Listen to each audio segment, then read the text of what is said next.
اب اس کے بعد میں دعوت دے رہا ہوں حضرت اقدس حضرت مولانا محمد ارشد صاحب قاسمی دامت برکاتہم استاد جامعہ عربیہ انوار العلوم جہانہ گنج کہ حضرت والا تشریف لائیں، اپنے مواعظ حسنہ سے ہم سامعین کو مستفید فرمائیں۔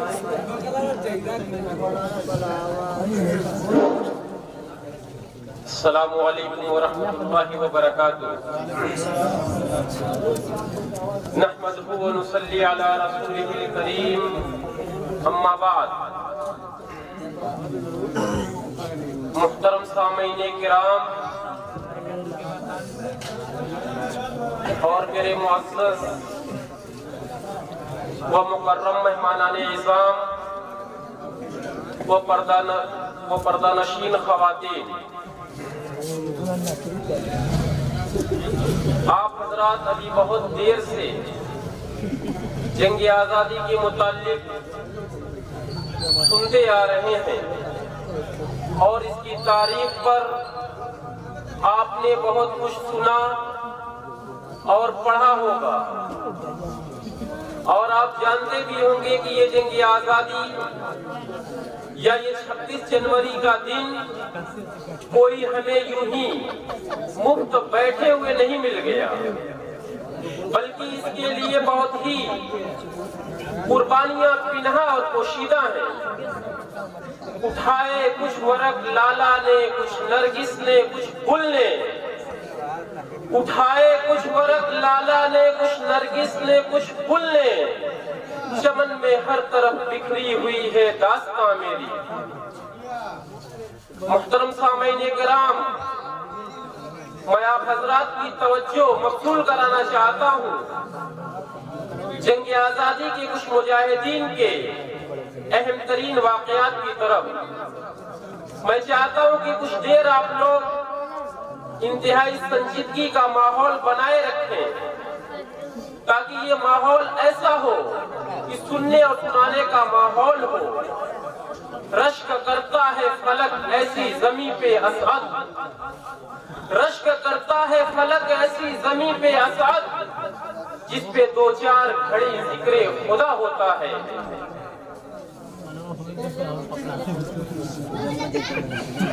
آپ حضرات کو معلوم ہے کہ ہندوستان کی تاریخ میں 2 دن انتہائی اہمیت کے حامل ہیں۔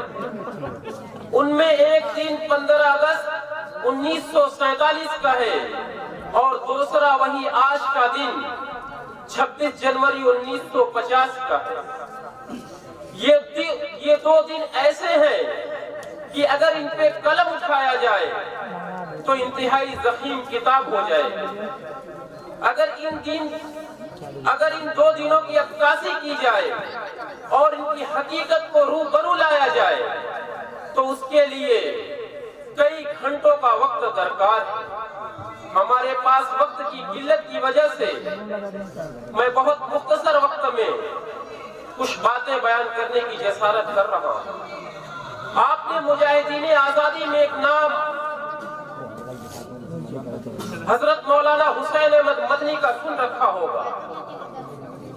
یہ ایک ایسے انسان ہیں جن کے نام کے بغیر ہندوستان کی آزادی کی تاریخ ادھوری ہے۔ اگر ان کا نام تاریخ آزادی میں نہ لکھا جائے تو یہ ایسے ہی ہوگا جیسے شاعر نے کہا ہے کہ قاتل کی یہ دلیل بھی منصف نے مان لی، قاتل کی یہ دلیل بھی منصف نے مان لی، مقتول خود گرا تھا خنجر کی نوک پر۔ یہ ہو نہیں سکتا، اور اگر آزادی کی تاریخ کو ہم مان لیں اور حضرت مدنی رحمت اللہ علیہ کو اس سے الگ کر دیں تو ہماری آزادی یہ ادھوری رہ جائے۔ آپ کو تھوڑی سی دور لیے چلتا ہوں کہ 16ویں صدی کے بعد جب یہ ہندوستان پہ انگریزوں کا ناپاک سایہ پڑا اور چپے چپے پر انہوں نے اپنی کوششوں سے حکومت کے اندر جانے کی کوشش کی، ایسٹ انڈیا کمپنی کے نام پر ہندوستان میں انہوں نے فوجی